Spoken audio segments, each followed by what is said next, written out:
स्वागत जनाऊँगी। ईश्वरଙ୍କ षडनाम ईश्वरଙ୍କ षडनाम शुण देई मन सकल पातकंगु होइब दहन। प्रथम नाम तांकर अटे लिंगराज झट झट विराजई अंगु दिव्य तेज। द्वितीय बोलांती कृति बास नाम गोटी सकल जीव जगते देई थांती दृष्टि।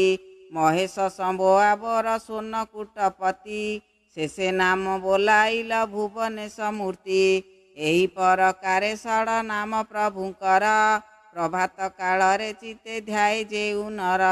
ताहाकु प्रसन्न होती प्रभु महेश्वर पौत्र पौत्री धन धान्य लभई अपार। भिडियोटी जदि भल लगी थाए तेबे मो चैनल टी को लाइक शेयर एवं सब्सक्राइब करंतु।